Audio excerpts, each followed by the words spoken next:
Oh man, I got this forehead line right there. That's not actually a forehead line. That's a riding my motorcycle and I wear the cap under the motorcycle helmet to keep the hair out of my face line. This is the me you're gonna get a lot this summer because I'm gonna ride my bike a lot this summer. Anyhow, so another live action adaptation of an animated classic. Those have been going well lately. Silver Lining, How to Train Your Dragon is not owned by the mouse, so there is that. Yet, anyway.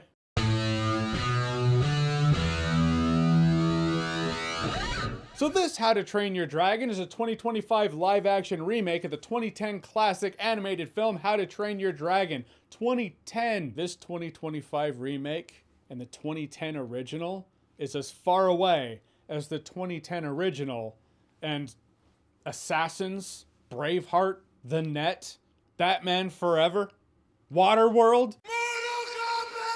Anyhow, that'll be a nice existential crisis to unpack later, so moving on. And for this live-action remake, director Dean DeBlois, who actually directed the How to Train Your Dragon trilogy, returns as director for the remake. And it's How to Train Your Dragon. This is actually a closer one-to-one translation than a lot of live-action remakes have been. You got Hiccup, he's an outcast, he's the son of the Viking king, he's not living up to those expectations. He befriends a little dragon called Toothless, who is a night fury, the most feared of all the dragons.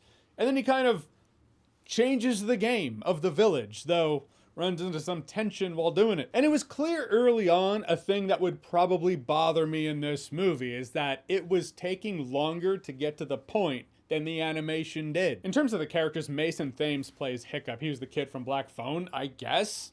Didn't recognize him.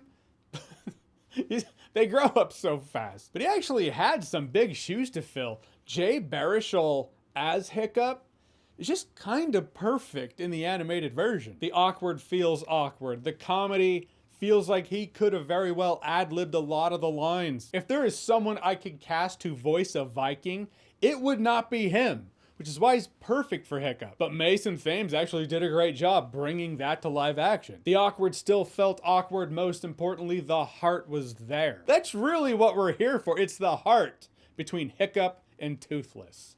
It's that story. You feel that connection in here. The biggest connection you feel is between this kid and his CGI dragon that's not actually there. And the flying scenes with Hiccup riding Toothless in live action, every bit as fun as it was in the animation. Or is. Animation still exists. Gerard Butler returns as Stoic. I say returns because he voiced Stoic in the animation.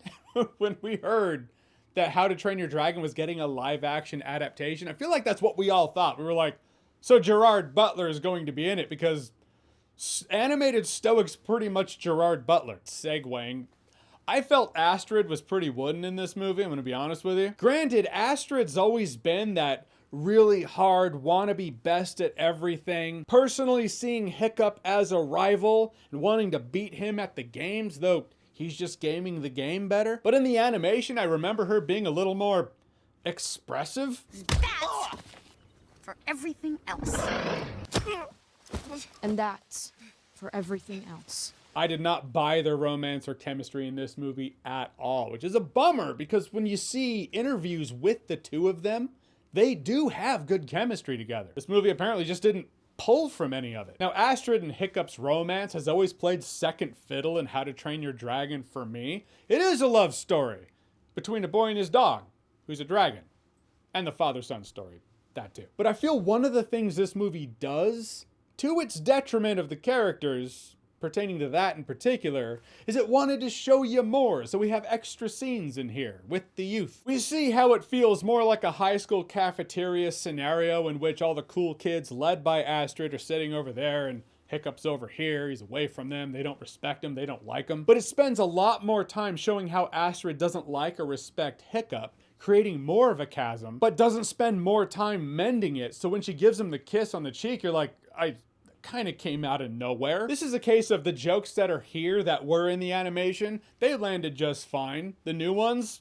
This live action version is a solid half an hour longer than its animated counterpart. The problem is, as much as this movie feels like it doesn't try to reinvent the wheel too much, it's a wheel that's not as smooth as its animated counterpart, because How to Train Your Dragon, the animation, it's pretty perfect. The thing that is to be gained is, okay, let's see it with a new coat of paint. Let's see how it would look in live action. And there is a market for that. If there wasn't, the PS5 would have died long ago, because a large section of the PS5 library is a PS5 remaster of a PS4 game. It kind of feels like that if the game was 33% longer, but for no reason. The real standout returning character is the music. Composer John Powell returns to compose the music in the live-action remake, as he did in the animated classic. Having that connection of the How to Train Your Dragon theme feeling the same, because the same person's composing the music in here as did before, that was a smart connection for them to have. But the problem with this, as well as a lot of live action remakes, is to what degree is it live action? To what degree does it feel live action? We know a lot of movies these days are 95% CGI. Those behind the scenes videos of Avengers Endgame, Avatar Way of Water, looks like they're all just hanging out in someone's garage. I'm just saying, if you're gonna live action remake, can we make the green screen and CGI blending look like, I don't know, Pirates of the Caribbean, Dead Man's Chest, or At World's End? Feels like we capped on the CGI 20 years ago, and it freaks me out, because the gap of time between now and Pirates of the Caribbean, Dead Man's Chest is the same amount of time between Pirates of the Caribbean, Dead Man's Chest and Running Man, Predator, Lost Boys, Superman 4, The Quest for Peace. You know, it feels wrong. It feels like we should have leapt a lot farther at this point. But I suppose as long as computer animated departments are underfunded, underpaid, but all the time crunch, I guess is gonna be that way. I feel like I'm going in harder on this movie than I meant to. I do appreciate the fact that the dragons in this movie look like the dragons from the animation, like the character models are very much the same. But the movie's perfectly enjoyable. If you liked How to Train Your Dragon, you'll probably like this live action adaptation that does pretty much the same thing and same story, just takes longer to tell it. And that is a thing that a lot of these live action adaptations are gonna run into, no matter how well they do the adaptation. It's a good time. You also have the better time with a shorter runtime that doesn't waste your time at home in some capacity, most likely. This kind of feels like, you know that movie, that's such an excellent movie, then later on, an extended cut comes out in which it has some scenes that are longer, has more content in those scenes. Maybe there are extra scenes. And you watch it and you're like, yeah, I can see why those scenes were cut short or cut out for the sake of flow.